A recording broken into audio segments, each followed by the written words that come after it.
Thanks very much for that, and thanks everyone for coming along today. I'd like to start by acknowledging the traditional Aboriginal owners of the land we're gathered on today, and also just to indicate I'd prefer to have more of a discussion and dialogue and backwards and forwardsing of views and ideas and questions rather than me just talk for 60 minutes straight. So think of a view, otherwise you will just hear me talking for 60 minutes straight.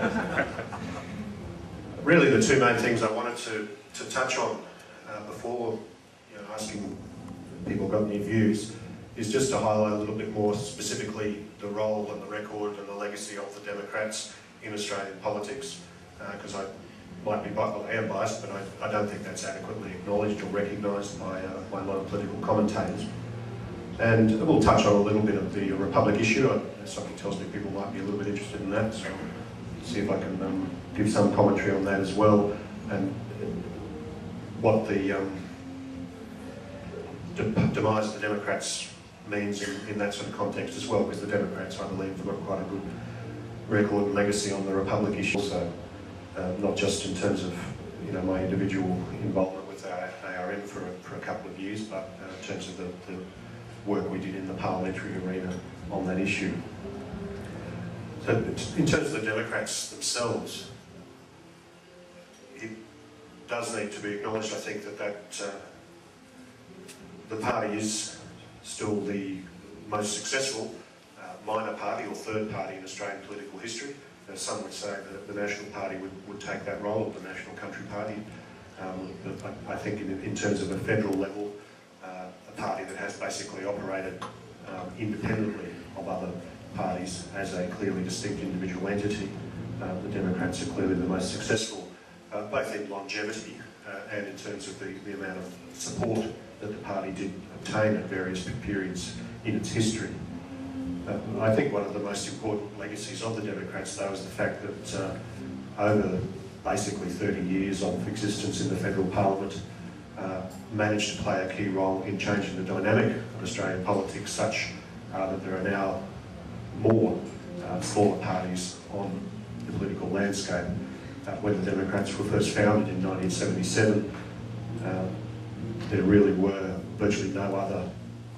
minor parties of any significance on the federal level. The small ones here and there in state parliaments come and go, but in terms of a federal level, there were none. The DLP had disappeared in 1974, and there wasn't anything else to take its place. And if you look at the electoral records from that era, in 1977, 1980, 1983,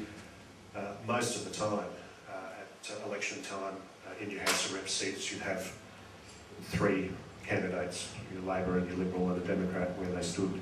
and oftentimes there was just the two parties. Occasionally you get up to 4 or 5, you'd have an independent or another tiny party here and there. But looking over the period since then, into the late 80s and into the 90s, it's quite common now to have 5, 6, 7, 8 candidates in the House of Representatives seat, and some of them sometimes attracting significant voter support. And in one sense, part of the Democrats' success made it more difficult for themselves because they opened up the landscape for other competitors. And I think a lot of people would make a reasonable case that, at least to some extent, the Greens as the main sort of competitor for a lot of the Democrats' constituency basically did outcompete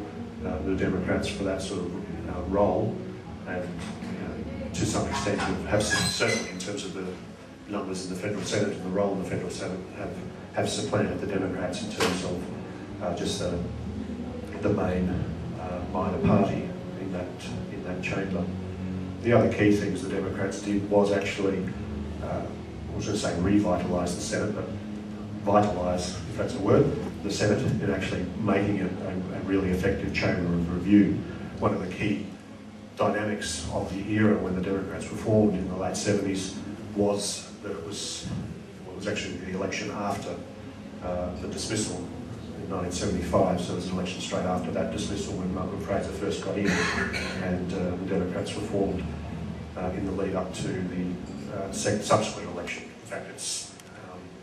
a key reason why the 1977 election was the 77 election and not the 1978 election, was that Malcolm Fraser brought it forward to try and head off the almost tidal wave of support that was galvanising around the Democrats at that time. Now, I might say that's before my era, which is in some ways a shame. Bruce Kent in the room here somewhere, who was a Democrat for a long time. Not sure if you were around in 77, but must have been not too long after that. 78. So, at that time, to use the example, when Don Chipp spoke here in Brisbane at the City Hall, in the main auditorium there, it was not only filled to overflowing in capacity, but people outside in the square and trying to set up loudspeakers so people could hear him from outside. And it was a similar situation in lots of other cities. And it actually quite astonishes me, I must say, to think that you'd get that many people coming up to hear a politician speak and that sort of level of enthusiasm. Even, I think, Pauline Hanson at her height wouldn't necessarily have drawn that many people to some of that type of event. So it's an indication, I think, of the desire that was there for an alternative path, and the disillusionment that a lot of people had with the adversarial nature of the two-party system, which was symbolised by the dismissal and the total standoff there, where the Senate was seen as being a destructive influence, and that situation of the Senate either being a rubber stamp for the government of the day or being deliberately obstructionist was one of the reasons why the Senate wasn't as effective as it could be. And to me, that's probably the biggest legacy of the Democrats, is getting the Senate to operate as a genuine chamber of review, as an area where people could put forward different ideas, and really ramping up the role and importance and effectiveness of the Senate committee system. That is now seen as just an automatic part of what the Senate does, but back in the late 70s there were very few Senate committees. Lionel Murphy, the former Labor Senator and Attorney General, did establish some Senate committees and try and provide some initial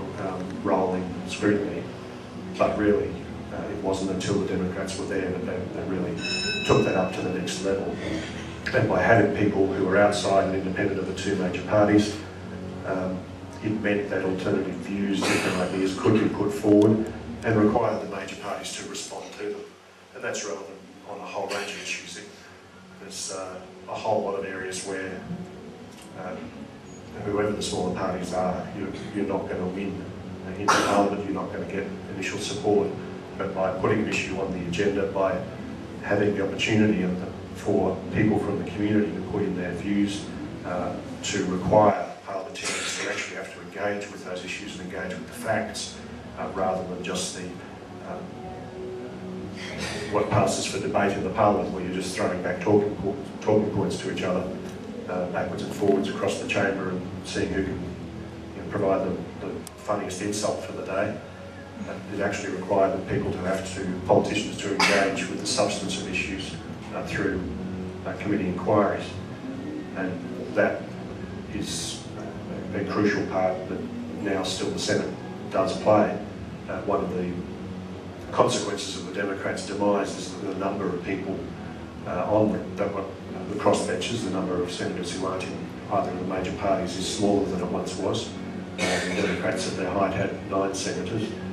and at one stage there were 13 on the crossbench once you added a couple of names, and Brian Harity and a One Nation guy. There's now only 7 on the crossbenches, 5 Greens, which is the most they've ever had, the Family First person, and Nick Xenophon. So seven senators to sort of try and play that role of an alternative perspective through all the different Senate committees, and there's a multitude of them now, well over 20, is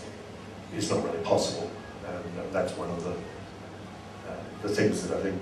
hopefully will change over time. When the Democrats were in their death throes period, was the period where John Howard had control of the Senate, and had a snapshot there of what can happen when the Senate loses its ability to properly scrutinise legislation, to properly examine controversial issues, not just in terms of legislation being railroaded through, but efforts to establish inquiries to examine controversial issues being continued.